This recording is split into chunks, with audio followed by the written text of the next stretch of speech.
Well, hello there and welcome back for more Advent of Code.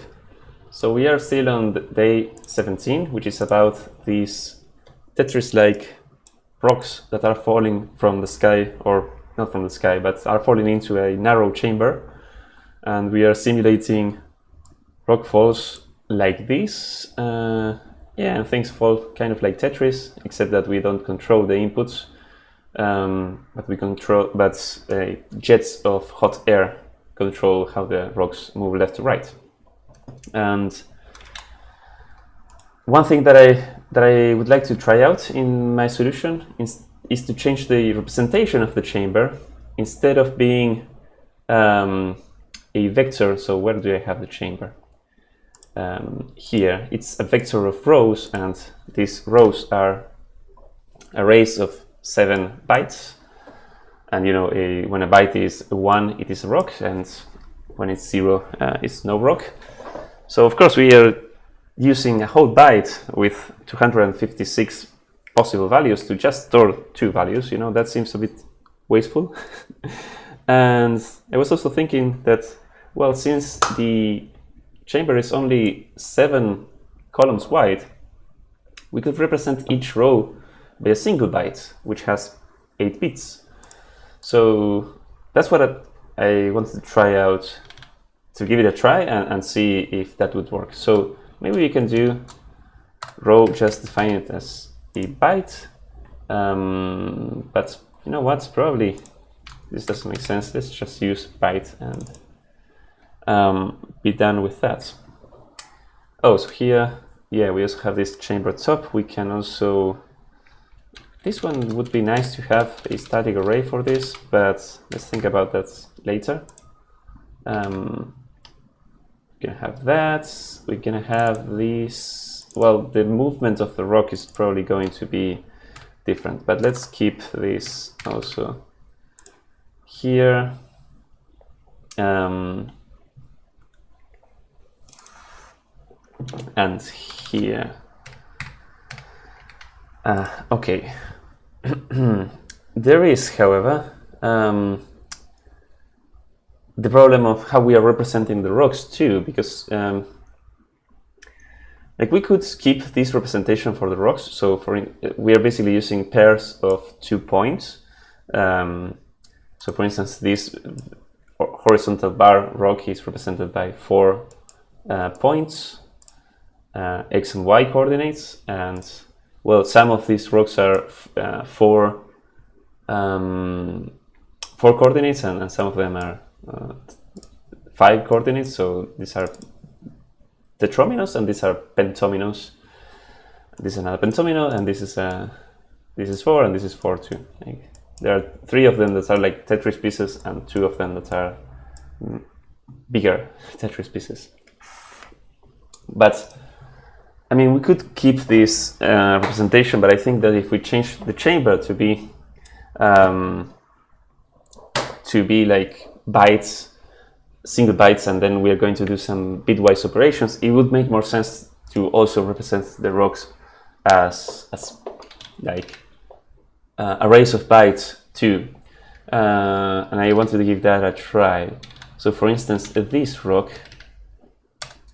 we could say something. The highest rock is this one, which is 4 tall. So I think that we could define rocks to be just an array of 4 bytes, something like this. And an array of 4 bytes is just one is the equivalent of 132 bits number. So this is like super efficient for the computer, and I will trust that LLVM knows to handle this just as a normal 32 bit variable. So yeah, let's make this rocks array actually be an array of 5 rocks. And the first one, how are we going to do this? Well, we can use a byte literal. So a binary literal And all rocks appear 2 units from the left, so I will try to use that. So this is actually going to be something like this, 7, right? So this is 1, 2, 3, 4, 5, 6, 7, 7 bits wide, and I guess we will also need the other 3 bytes. And I think if I save now, yeah, this is going to get collapsed. So how do I make Rust format not format a thing? Ignore Rust format. I think I have already looked for that. Ignore I don't know, ignore a region of code.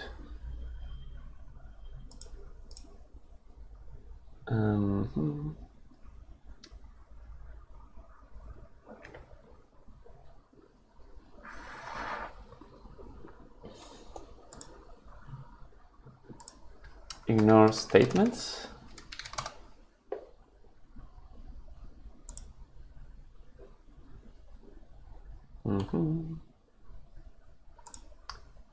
This is surely documented in some way.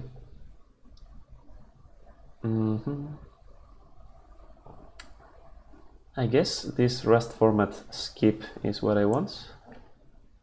Let's try it out. Can we skip all of this? No, I saved, sorry. Let's try it again. If I save now, if I save now, it doesn't collapse this thing, so that's nice. So okay, let's continue with the other rock. So this is also going to start with 0, but then it's going to be 0, 0, 0, 1, 0, 0, 0, I think. And we can have these, and yeah. And also I'm going to make each of these rocks end at the last byte, if that makes sense. Actually, I don't know if it makes sense to have the first one be the this means that the one at index 0 is the topmost one, and in the chamber we're having the index 0 be the bottommost one. So maybe it will make sense to switch this around. I don't know. But yeah, let's try to follow the representation of these things. Actually, maybe for this it makes sense to even keep all the zeros, so we can see the drawing of the rocks here. So let's actually see if that makes sense. we can copy this. Well, actually, let's copy this one because it's more similar to the one that comes now. So now we should have a 1, 1, 1, and a 0, 0 here. What don't you like about this? Well, you want a comma here. Oops. Okay, another comma. And let's have the vertical bar. So this shall have something like this. And finally, the square should be 1, 1, and zeros. All right, very pretty. Okay, let's assume that is correct. Then we're gonna have the same thing of rock cyclic iterators. That is fine. Here we're gonna have a rock index and a rock, but the rock we should be able to copy it. Yes. In fact, this rock index, yeah, we can probably make it a copied copied iterator so that this rock is now, yeah, it's just the array now. And well, we can make it mutable if we want to, I think. I mean, there's no harm in that. Or can we define mutable here? That would be awesome. Yeah, we can. Awesome. All right. So then here we're doing this initial move rock to start the rock at height chamber length plus 3. But I think we can just replace this and keep a mutable variable. We have the rock height. So this is the height at which the rock is right now. It's going to be chamber plus 3. Chamber length, of course, plus 3. All right. So that's good. Then it's time to move the rock to the left or to the right, depending on the jet stream.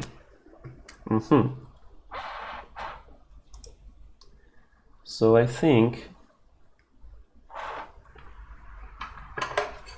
what should we do?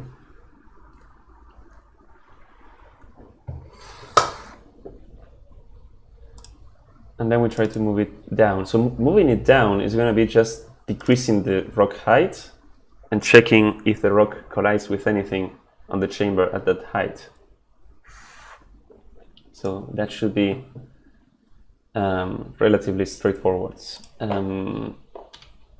We don't need to have like a move rock generic function, I think, for moving left, right, or down. What we can have one to move left or right, I think, or just do it here.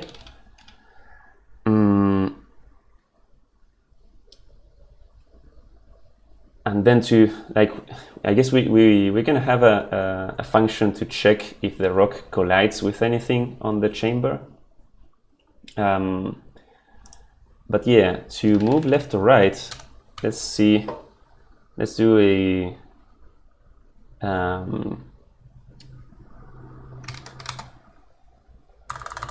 let's do something like this. A rock is gonna be move rock horizontally. Well,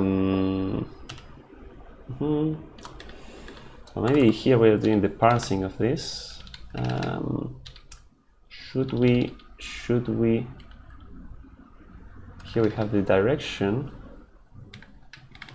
the jet direction. I guess for direction, which is either left or right. Here the left or right are a pairs of differences, coordinate differences. I think, isn't there an either?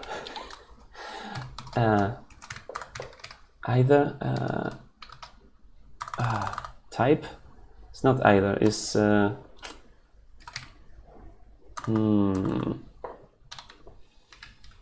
think there should be. Well, let me look for it. Oops.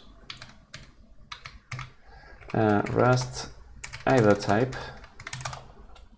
If I can type. Yeah, but this is not in the standard library.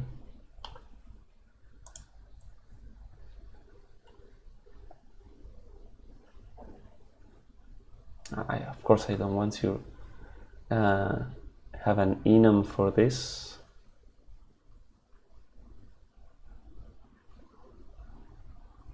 There's an either crate, but I thought this was on the standard library.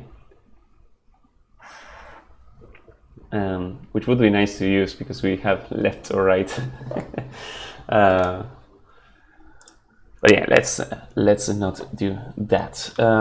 So instead of this, let's just have a function to move the rock horizontally. Yeah, and this should do the check of being out of bounds or colliding with the chamber, I guess. So with any of the rocks on the chamber. So yeah, let's say move rock horizontally and pass the rock the direction, well, I guess the jet character we can just pass. Yeah, sure. And the chamber. And maybe let's have this thing return the new rock. Can you generate this for me, Rust? Yes, you can. Awesome. Thank you. Although you didn't get that this should be rock. But that's alright. That is alright. Yes, let's put this here. And let's yank this code.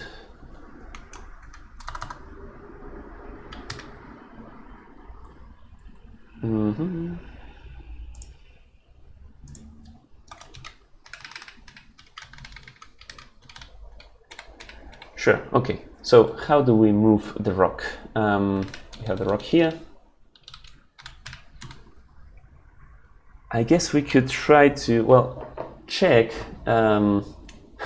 because rocks are now bytes like this, and moving the rock left, for instance, is just shifting each byte left, and moving it to the right is just shifting to the right. So we could do something like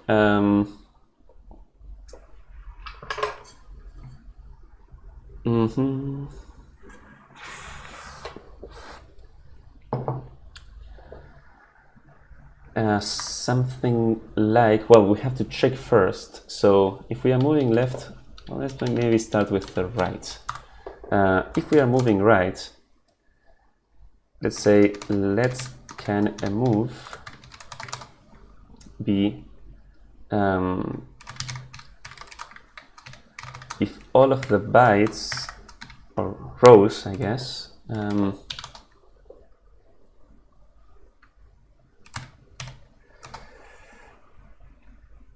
so it cannot move, it cannot move if any of these rows intersect with 1. So it's basically, if there is a 1 here on the least significant bit, then it cannot move. So if all of them are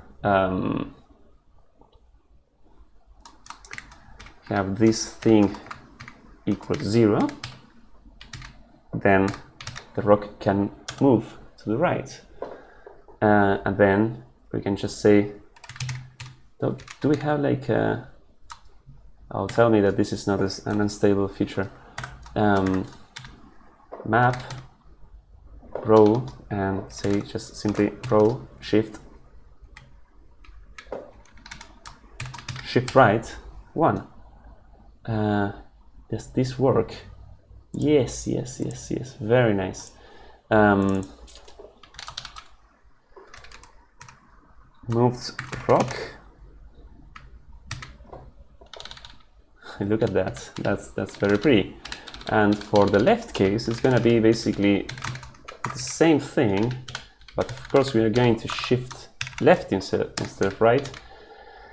And here we are going to ask if any of the rocks is already to the leftmost part of the chamber. So 1, 2, 3, 4, 5, 6, 7. So if the 7th or the first column in the chamber, I guess from left to right, is already occupied by this rock, then we cannot move, I think. Yeah, something like that. And here we have already shifted. I guess here I call it move, but we can also call it shifted. Shifted rock. But we have to check if the if the rock actually can move, or I mean, if it collides with something on the chamber at this position. So, oh, okay, I think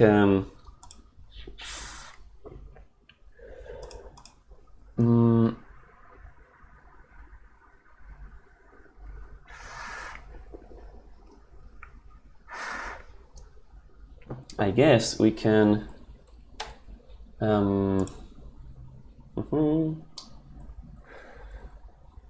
yeah, we can check here and say, well, if the thing is that if we check here, we're going to also need to pass the rock height. So I think maybe it makes more sense to just return this, you know, from here.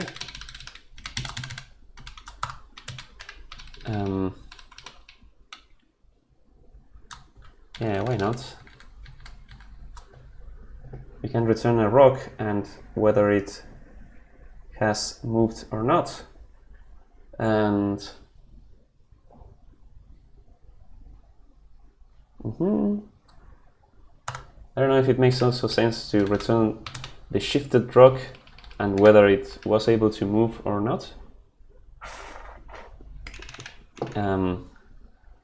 So maybe if it can move, return the new rock, and if it can't, well, we can think about that later.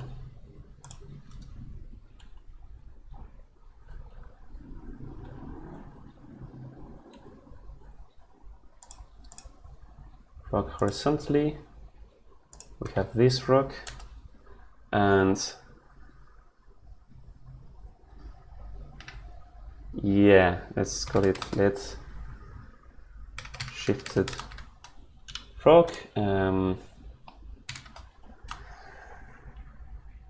If it doesn't collide, let's say rock collides, and we're gonna pass the shifted rock, the rock height, and the chamber.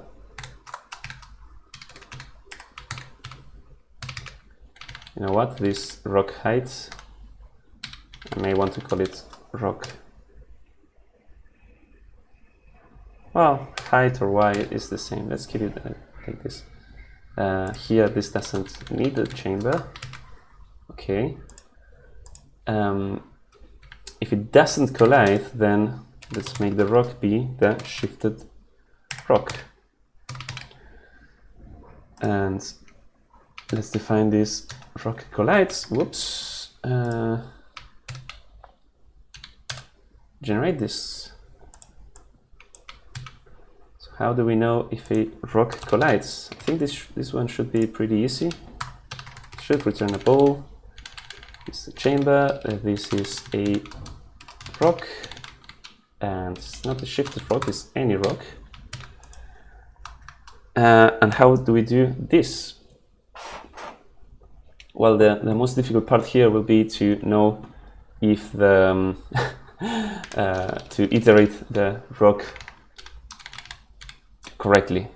So we're gonna go from like the top of the rock is index 0 and the bottom is index 4.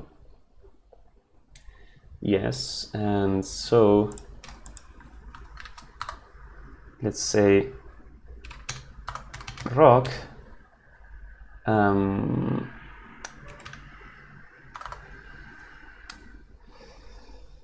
do we need the indices? Yes, I think we do. Let's iterate and enumerate this thing, and let's say that all we're gonna have an index I and the row, and we want to check, basically do an intersection between that row on the rock and the row on the chamber. and see if the intersection is the intersection what I want? Yeah, if the intersection is empty, then it doesn't collide. Yeah, something like that. So, and if it is, yeah, if it is non-empty, then it does collide. So it does collide actually if any of the rows collides. So we can say, well, how do we say collide? Well, we can get the row and just say and chamber, but now it's the, of course, how do we access this? Well, it's going to be rock height.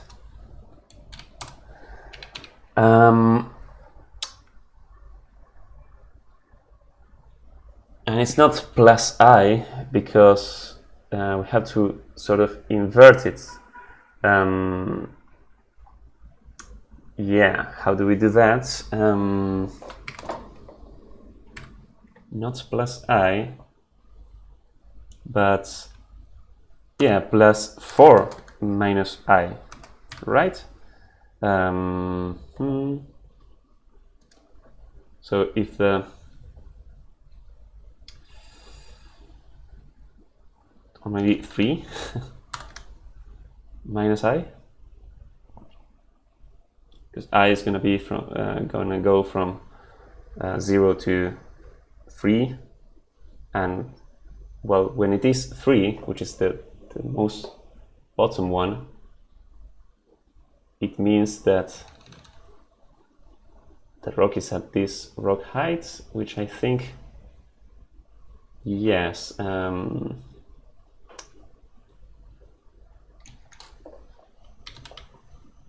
I think this is correct. And when it is 0 is rock height plus 3. I think this is mostly correct. So let's say that this means colliding, so it means this and this should be different than 0, and that means that it collides. But here we also can have an index out of bounds, I think, because if the rock height is greater than the chamber, we're going to be accessing out of bounds. So let's say, actually we can get, we can say get at this index and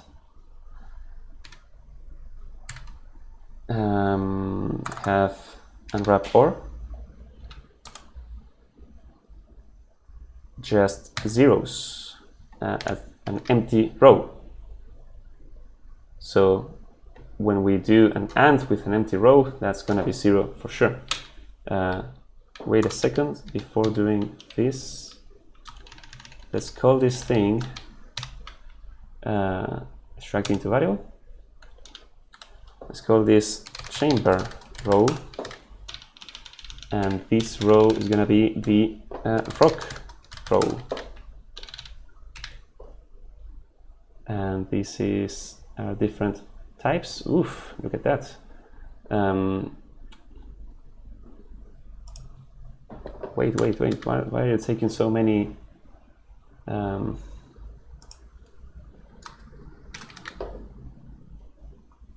You can just, wow, these are two, yeah, that's all right, I think this makes sense.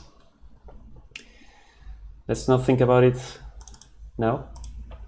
And okay, if this shifted rock doesn't collide with anything on the chamber, then the rock is that shifted rock. That's awesome. And now let's say that if instead of doing this should stop, we can say if the we're going to try to move the rock down. So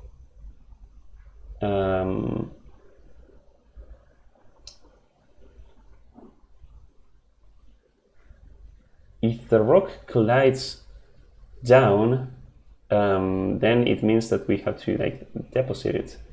So if it, let's say, if it doesn't, rock doesn't collide, we have this rock, and we say rock height -1.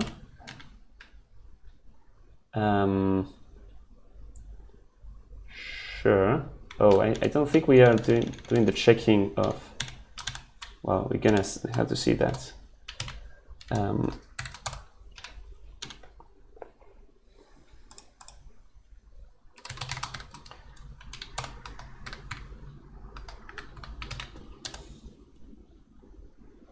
So if it doesn't collide down,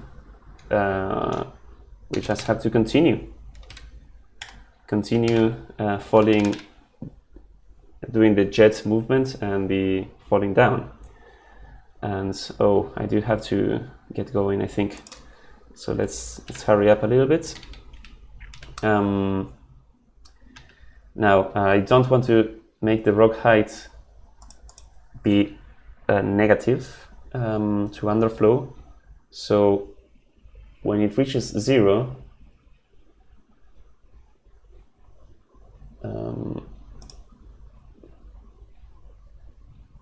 so yeah.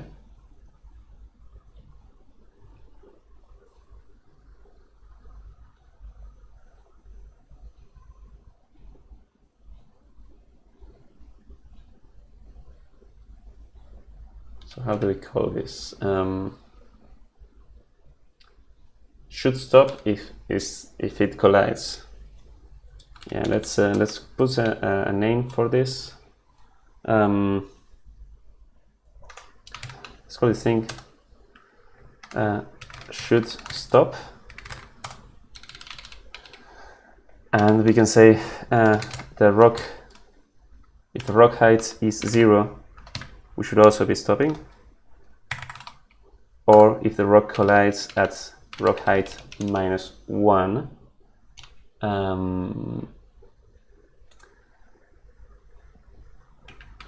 then we should stop. So if we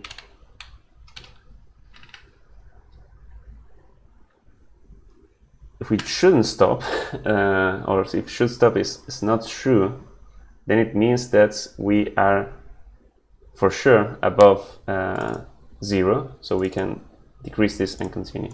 Okay, sure. Then we have to deposit the rock in the chamber. So how are we going to do that? And this move rock is no longer needed, I think. How do we deposit the rock into the chamber? I think we need to do something similar to this.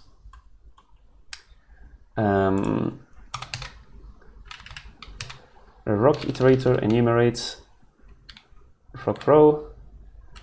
Yeah, this is not the prettiest thing ever, but that is fine by me. Chamber row. Well, actually, we have to also increase the chamber. So let's call this thing.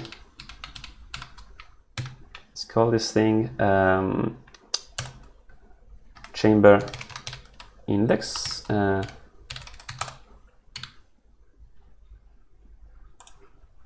And we can do something like this. While this is already a usize. Yes, sure.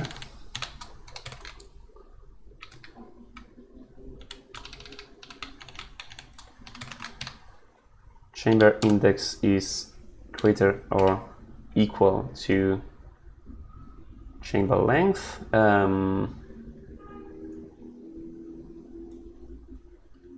We can push new row of zeros. Is this condition actually? Yeah, because it means when it's the same, so let's say chamber index is, I don't know, 4, and the chamber length is 3, so then this is greater. We're gonna push. But wait, if the chamber length is 3, then we can already push 4. So why was this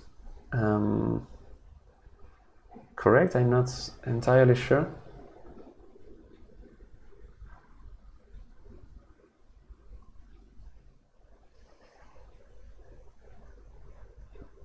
The correct condition is that chamber index has to be less than, yeah, chamber length.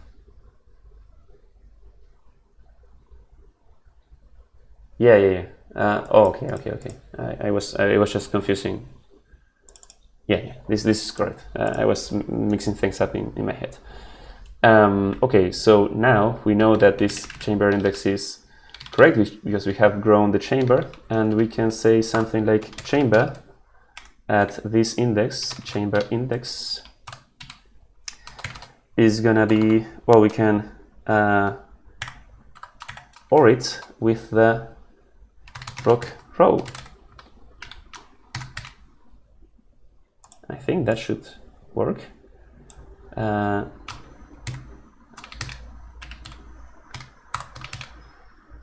Right.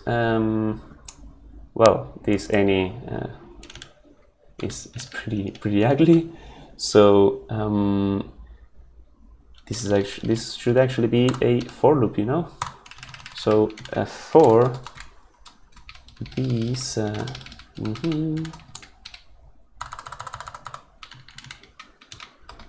in a rock iter enumerates. Yes, indeed. A rock row and chamber is this. Yes. Okay, I don't know why I don't need to dereference here, but let's continue on and see. We are close to having done this refactor. So the chamber top, let's keep this logic as it is now, but this now should be much simpler. So rows A and B, we are doing all of this complicated thing of zipping and asking if either of the two are rocks, but we can also do row A and or row B if all of this is equal to a full row, which is just 1, 2, 3, 4, 5, 6, 7. Look at that, yeah, it's a full row. And now we know that the chamber top is sealed. And then all of these conditions, I think, should basically remain the same. Okay, so we have changed basically all of the code. Oh, look at that. And we don't need left, right, or down directions. Very good. We also don't need to know this or this. Very good. And can move. Oh, we're actually not using that. That's not correct. I guess we can say, what can we say? Well,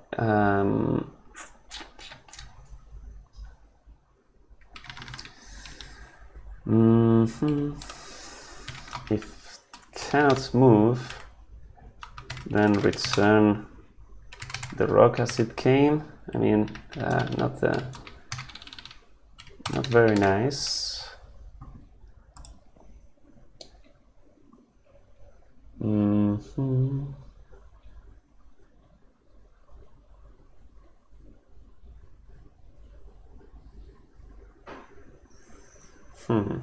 This is a move horizontally.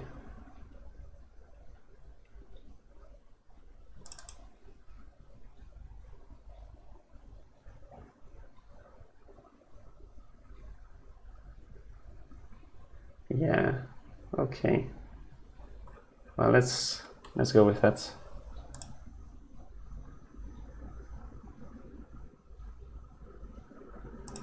Well, actually, you can say if it can move, return this thing.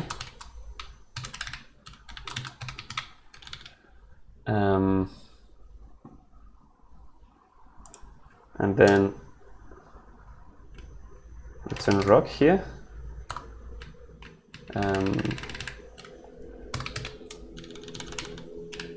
Same thing here.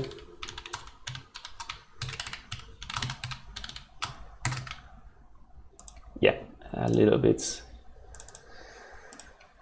cleaner. That is fine. Okay, so does this run? That's the question. Let's go and try it out. Still building. Come on. Oh, look at that. It has run, but it didn't give the correct answer. But it did give some answer. Bigger numbers for some reason. Can we go to the... Oh, I don't know what I'm typing here. Can we go to, yeah, the sample? Oof, that is kind of horrible. Okay, so we surely have made a mistake. 36. All right. Yeah, we have made some mistake along the way, but I will have to debug this to see if where that mistake is. But I think, I mean, I do like this idea, so I will try to push it further. Look at that, rock definitions. We can just see the rocks in the... Oh, look at this. This rock is wrong. Was that the error? Was that the error? Let's see.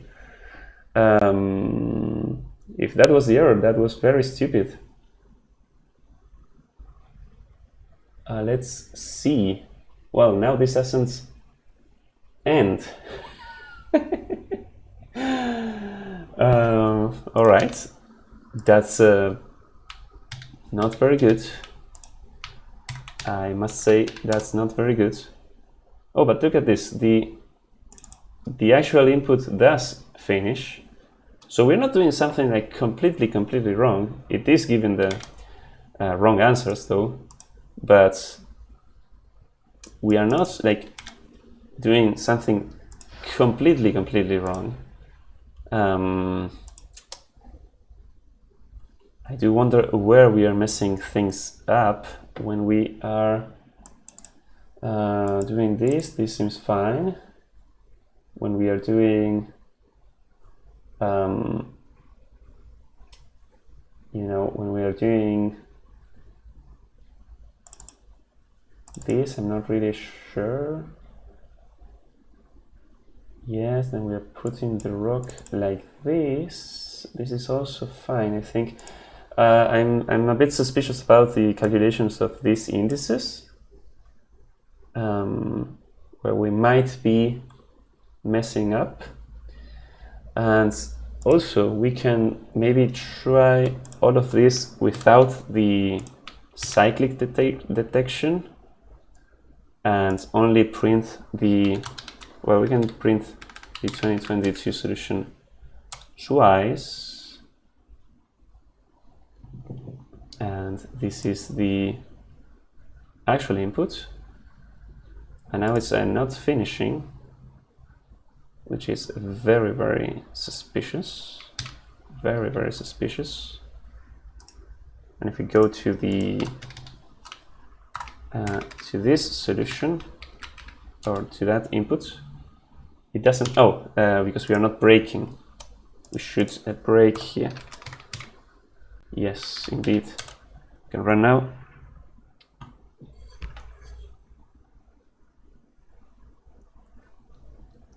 Okay, yes, we are getting different answers even without the cyclic detection. So we definitely have some bug in this code, but we can take a look at that later. For now, oh yes, I have to get going. So this was a semi-failed refactor, I would say. I mean, it is a technically speaking, it's a failed refactor because we didn't get the same answer. But I do like this idea of representing things in binary and doing these binary operations. So I will pursue this idea a bit further and see how it goes. So till later, bye bye. And we're back. Hi. So I just came back from the errand that I had to run after the last session, and I realized while I was riding the subway, what the problem was, I think, or at least one of the problems. So let's remember where we were.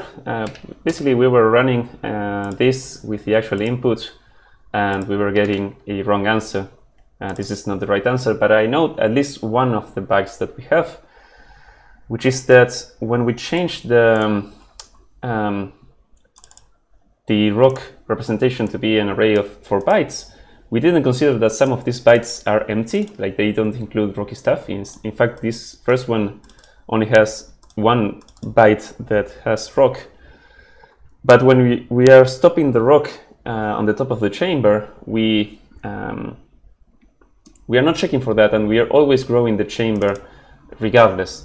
So, and that is certainly a problem, but because we are using the length of this vector as the chamber height, and when the rock has some empty stuff, we shouldn't do that.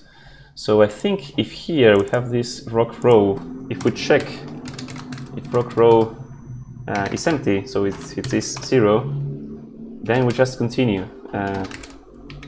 and don't consider that row. And here, of course, this is a reference, so let's dereference that and let's run. I don't know why I'm running in release mode. I should be able to run this in debug. And yeah, look at that. That's just I think, at least I remember this 201 from my answers. Yes, this looks like this answer, and 3144, yes, was the answer to part 1. That's great. And let's see if this also works for the sample input. If we run now, 3068 and 288, 288, yes, and 3068. Okay, so yeah, that was a very silly bug, but yeah, we just refactored this into being, you know, each row being a single byte, and still works. Successful refactor, I guess. That's very nice. I think I want to add these changes. Let's see if we can do something. There are a couple of things, like maybe all the U8s that we have. Sorry about my face there. Oops. So we have, well, very few declarations of U8, but I think all of these, well, let's keep them as U8. I was meaning to call them row, but it's fine, I think. Or not. So yeah. Let's actually replace all of these to a type called row. So let the rows be just bytes. And yeah, just in case, you know, to have this byte mean something, and then we have the rock being, we can move this type here, rock being just for rows. And one other thing that I was considering to simplify is this calculation that we were doing, like rock height plus 3, like when we were transforming rock indices into chamber indices, we have to do this plus 3 minus I. We're doing it there, and we're also doing it here. And this is because the rocks have their like the bottom of the rock is at the highest byte here, but I think we can turn this around and keep the same thing. In fact, do we need to declare the zeros? What happens if we make this? Can we have it like default? I'm just messing around here. Do we have a syntax for, let's see, Rust array syntax. I was so excited that I didn't take out my earplugs or earbuds. Array syntax fill with zeros.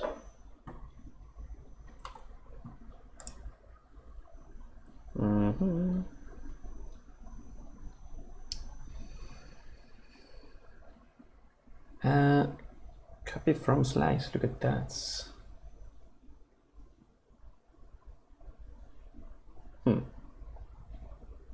I guess you could start with zeros and then copy the thing into that. Syntax repeats element.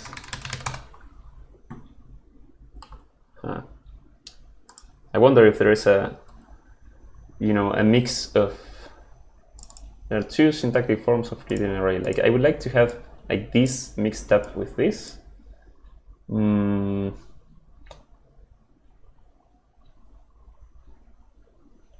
I don't think we have something like that, so this is okay. This is okay, I think. This we can do that, and this one I guess is the trickiest one because it will be turned upside down, but it's fine. And we can do this, and we can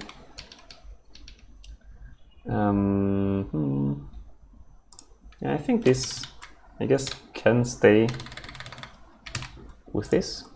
Okay. Yeah, so when we are iterating the rocks, let's see where we are doing that. So for sure, in this case, we are doing this for the chamber index. So now chamber index is just going to be rock height plus I, which is better. Yeah, much better. And here we can do this plus I. I think this should have the same meaning as before. Yes, indeed. So there are no other places where the indices for rock are important, I think. So for the collision we are doing that, and here we don't care here about the indices or anything. All right, so that's good. Let's add these changes too, so they sort of simplify the code a little bit.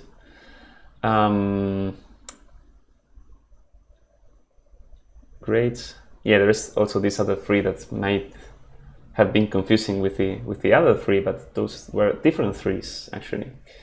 Here we stop the rock into the chamber. This calculation is interesting. Actually, we don't need to extract these two variables. You can just use this.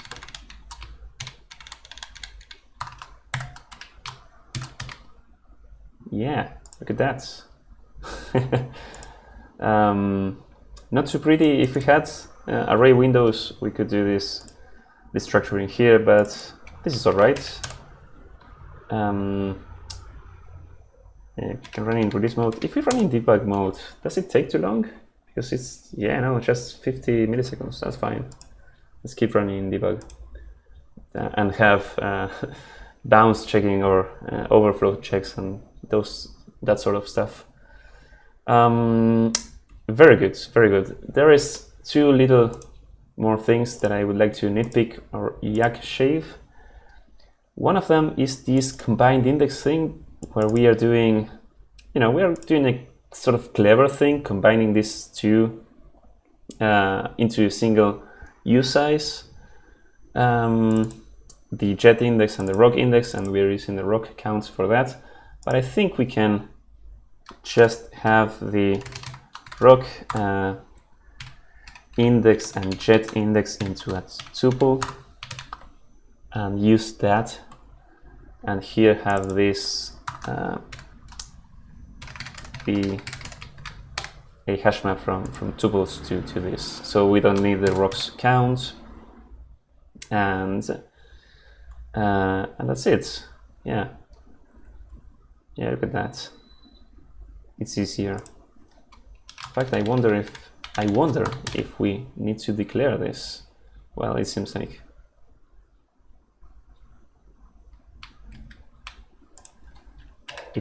it needs this. I do wonder the limits of type inference for Rust. Well, no, let's keep all the types explicit, I guess. Fine. So that's one of the changes that I wanted to do. And the other change is, it would be nice, I think. I think this probably deserves a comment. So let's have a comment that says first byte is bottom of rock. Bottom row of rock. Perfect. Oh, this shifting of the rock horizontally. We are returning a new rock, and here we are checking if it can move or not. But if it cannot move, it doesn't make sense to then, like if it can't move, it doesn't make sense to then check if the rock collides or not to shift it or not. So I guess one thing that we can do is to call this thing first shift rock, because shift already conveys the meaning of being a horizontal shifty thing. And we can instead return an option of rock, and here return the sum case, sum shifted rock if we can move the rock indeed. And in the other case, let's return none. Perfect. I wonder if even inlining this variable, yes. Maybe this is a bit of golfing at this point, but I like the succinctness of things. Yeah, very good, very good. I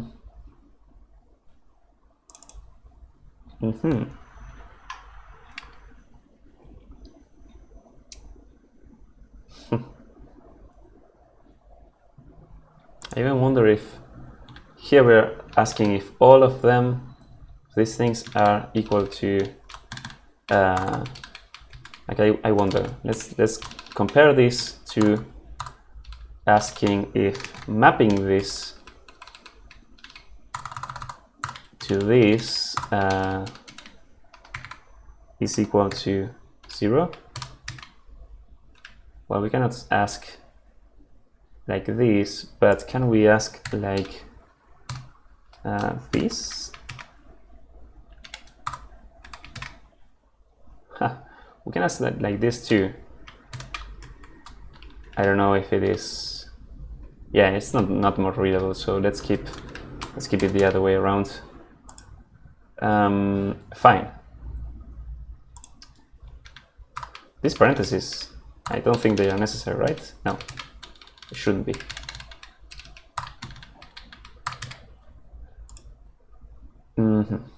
Okay. Now we're shifting the rock and it returns an option. So now we can say something if let sum shifted rock. So if it could be shifted,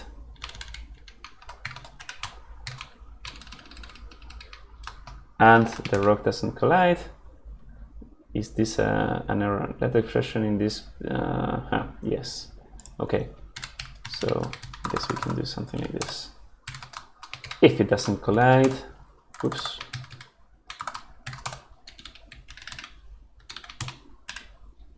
Great, we convert it like so. So if we run now, we should be getting the same number, very good. But we are not checking for collision if it's not necessary. Here we are checking if we can glue down, that's fine. And what was the last thing that I wanted to change? Yes, this memo thing contains a vector of rows. It's a dynamic vector, but I think it should be fine to just keep a fixed array of rows. So we are checking the last 5, I think. Where are we getting the top? Yes, just the last 5. And these rows are bytes. I guess, I mean, just to be happy powers of 2, I guess we can just keep the last 8 bytes. This is the same as a 64 bits number, so it's super fine for the computer to deal with these things. Super fine. Here, the chamber top, we should maybe we can extract this into type alias and call this thing I don't know, chamber top.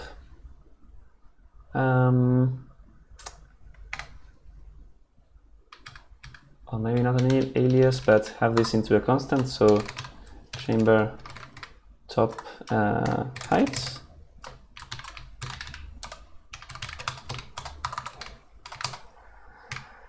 B8, oh, okay, use size, I guess. Yeah, fine. I don't know if what was better. I think I liked the other thing better. Yeah, let's put this into type. Chamber top array, just chamber top. It is an array, don't need the Hungarian notation. So here, not here. Here, we can put this into an array, I think, and we can even ask if the chamber length is less than, well, here I want to ask 8. Okay, so maybe we can extract that into a constant. But if that's the case, let's not consider the cyclic things. Here, the chamber top. Yes, let's extract this into a constant.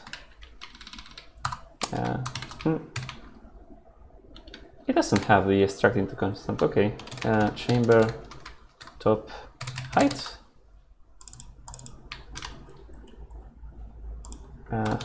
Const this is use size 8, and let's put this here. Actually, let's inline this thing. Why do we need so many declarations? Okay, so now that we have this 8, we can just subtract here, knowing that this should be safe.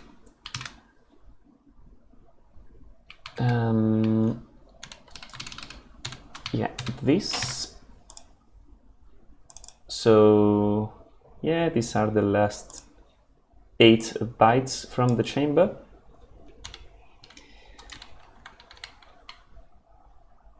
And this should be a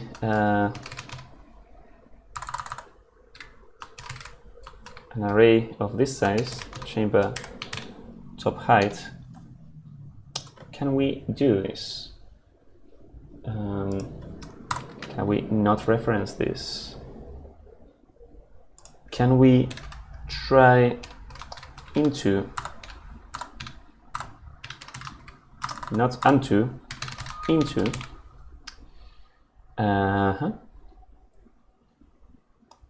It's a result. Can we unwrap that result? Yes, indeed. Okay, this is something. Do I like this something? Well, I sort of like it in the sense that we should then be able to put this here. Yes. Yes, very good. Even the chamber height, I feel like we can extract it because we are using it in quite a few places here.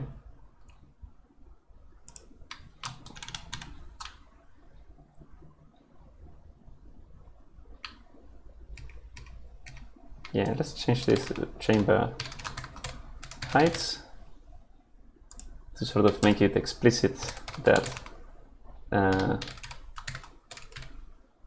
that the chamber height is the same as the chamber length.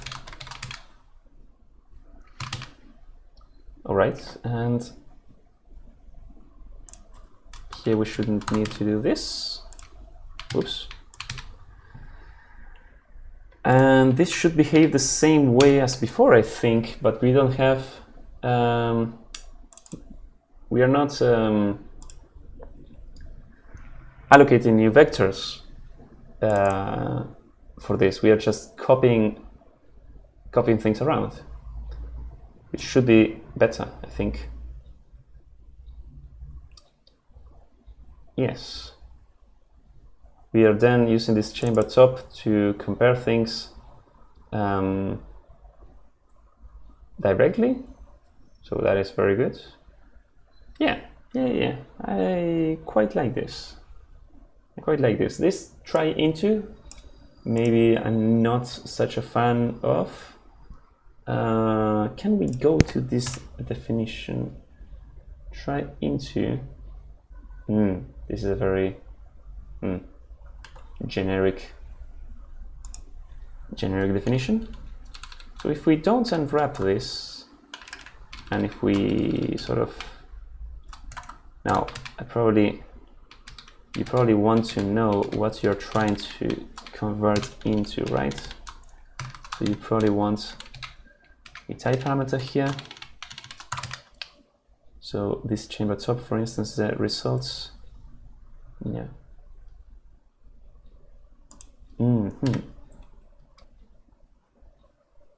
Oh, this is a trait implementation. Okay.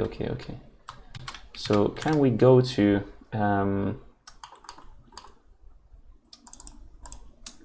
Rust slice try into?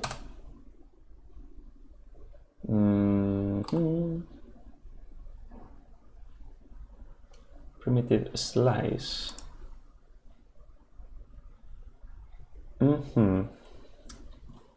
Do you have a trying to? Maybe this is what I want. I just want to check the code and see what we are getting here. Oh, look at that. This is converting into a slice of fixed size. That's fine, I guess. The try form is the name of the trait. This is what I want, I think. Can we check the source? Try from slice error. Very. Yeah, it's just a placeholder error. So, okay. I guess it's fine to unwrap it, or I guess to expect it. So we expect chamber should have enough height. All right. So this shouldn't change the meaning of what we were doing. And if we run in release mode, we are not doing any allocations. And yeah, 1 millisecond, I guess. I wonder if we can also change now this top of the chamber. Maybe we can use a smaller size and see if it still runs. It does still run, so that's also pretty good. Does it run with sample input though? It does, and it is the same answer as before. So that's pretty good. We don't need to check that many things. I do wonder if there is a simpler way to define this without needing to extract this constant here, but I think this is, yeah, this is pretty fine, I guess. Maybe we can do like the try into the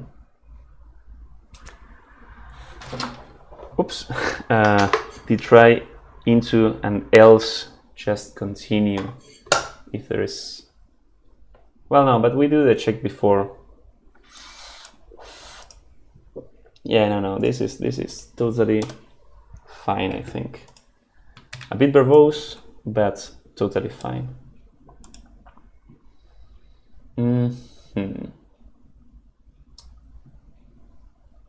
Yeah, I do wonder if the type declaration here is necessary, because we are then assigning, well, yes, it needs a type declaration, it seems, even though it's then assigning this to this chamber top, which has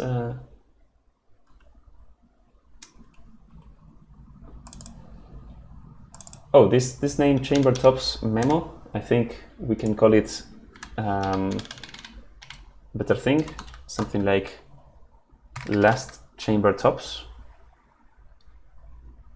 or previous chamber tops. Yeah.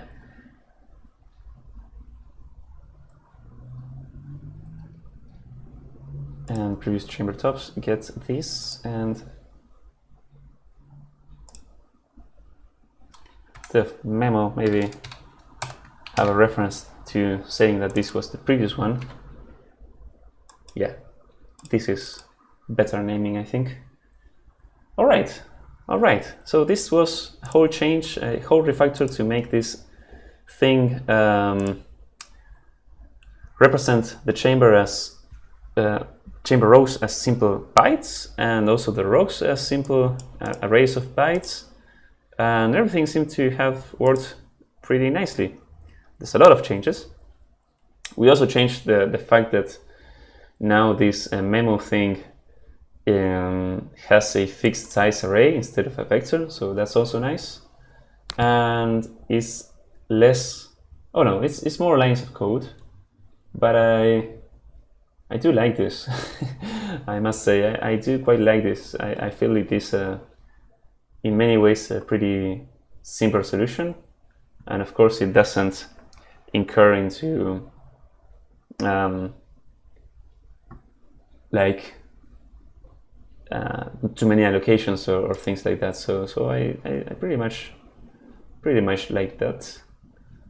And the runtime is like around 1 millisecond or something like that. So it's super good. In fact, it was less than 1 millisecond. It is hovering around 1 millisecond, so it's like super fine regardless.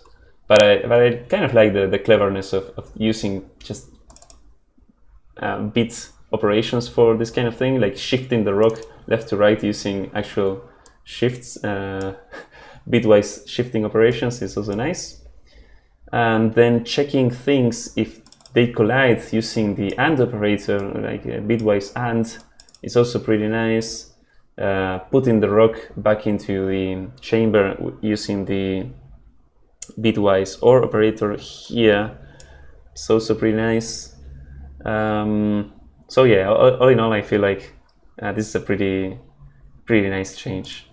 I guess we can put this comment here so that the Rust formats is explicitly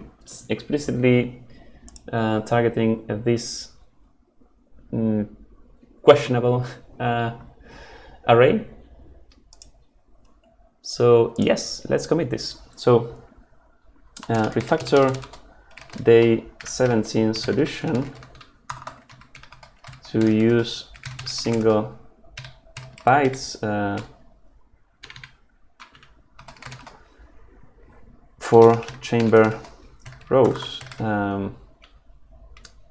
Yes.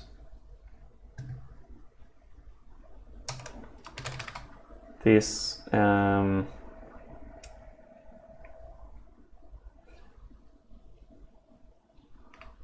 allows to express many of the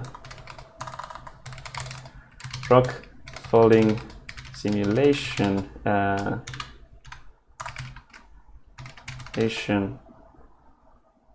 what am I writing wrong? Simulation operations 10.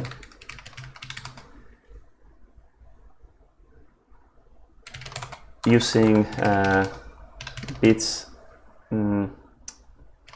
twiddling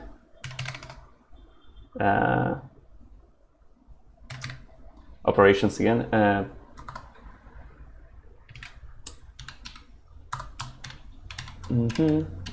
Simulation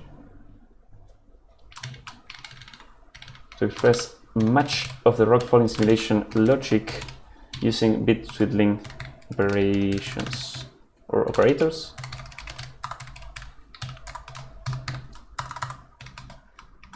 And it should also consume some less memory. Yeah, that sounds like a very unnecessary optimization, but something that was pretty fun to do. So yeah, I'm glad with I'm good with this change. And yes, I'm ready to go to the next. Oh no, I'm not ready yet. Look at this ugly number. It's impossible to know that this is 1 trillion. So let's make it better. Ah yes, look at that. In fact, isn't there a better way of writing this? This is how many zeros? 12 zeros. So can't we write this like this? Floating. Oh no, this is just for floating points. Well, okay. I guess I can write it like so. Let's just add this into the previous commits and pretend that it was always there. Okay, let's push and well, I guess that's it for day 17. This was a pretty interesting challenge, I must say. I really liked. Well, the part 1 was very much straightforward to implement that, but then part 2 required quite a bit of thinking, and well, it also included some stupid mistakes when doing these algebraic operations to detect the size of the cycles, but in the end it worked pretty well. So yeah, that's everything that I wanted to do, at least today, and I don't promise that I will keep uploading the next solutions in the following days, because I have a lot of other things to do, but anyway, I will continue when I have time. Thanks for watching and see you next time. Bye bye.